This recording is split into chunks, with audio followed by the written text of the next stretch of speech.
What's going on, everybody? Dan with AutoFocus here, and welcome to our first video back out on the road. In today's video, we're going to be talking about my favorite video settings for this camera right here, and that is the Canon R7. Now, if you haven't seen our first video on this camera, I'll go ahead and link it right up here so you can check that out. But I got this camera specifically for what I am doing right now, and that is creating content out on the road. This camera has four main recording modes. It has 4K fine, 4K, 4K cropped, and then full HD.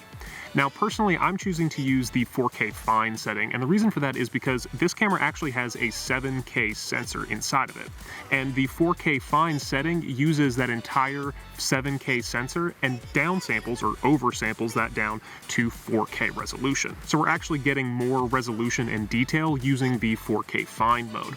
And I thought originally that it was going to take up more space on my memory cards, but it really doesn't take up any more space than the normal 4K mode does. Now, the one downside of shooting in 4K fine is I can't shoot 60 frames per second in that mode. I have to go down to the regular 4K in order to shoot 59.94. Now, my main frame rate is 30 frames per second, and the reason for that is because most of the content that I put out is consumed on things like mobile phones, and those have refresh rates of 60 frames per second or 60 hertz. So when you divide your 30 frames per second into 60 hertz, it goes into that number evenly. 24 doesn't, and it causes a little bit of a stuttering effect. I've noticed it mostly on social media platforms, but that's where most of the content that I put out goes. But one of the side effects of that is when I started uploading my videos to YouTube in 30 frames per second, they actually looked more detailed on the platform. For whatever reason, 30 frames per second just looked like it had higher resolution on YouTube than it did when it was at 24 frames. And I think that's just because the videos are starting to play back more smoothly on a 60 hertz display. And there's a stick bug. I've never seen one of those in real life. Alright, buddy, I'll go to the other side of the table. It's okay. Now, my last main video setting is my recording compression, and I like to use the IPB Lite. And the reason I do that is because I get about double the record time that I do versus the regular IPB. And being on the road full time, I have to kind of watch my data, so I have to make sure that I'm using my data space that I have on my hard drives and my computer efficiently. Using the IPB Lite allows me to have essentially double the amount of recording space. So next I want to talk about color space, and for me personally, I'm shooting in CLOG 3, and that's because that gives me the most color depth and the most dynamic range possible out of this camera.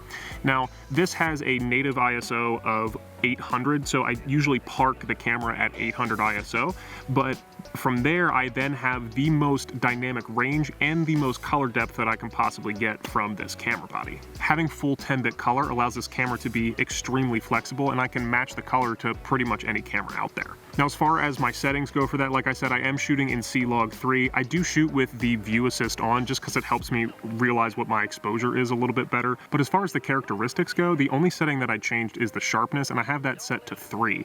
The saturation and the hue I kept at 0 because I just do that all in post. And the color space that I shoot in is the Canon Cinema Gamut. So the next thing I want to talk about is autofocus. And for me, I'm using the Servo AF, and that's because it keeps searching for your subject, or it keeps focus on your subject, even when you have your shutter button half pressed.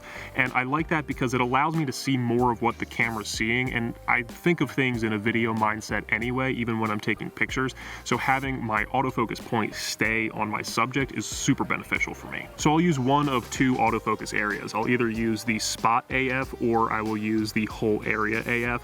Typically what I'll end up doing anyway is just tapping on the screen to let the camera select my subject. But other than that, it does a really good job of figuring out what the subject is when you use those two main autofocus settings.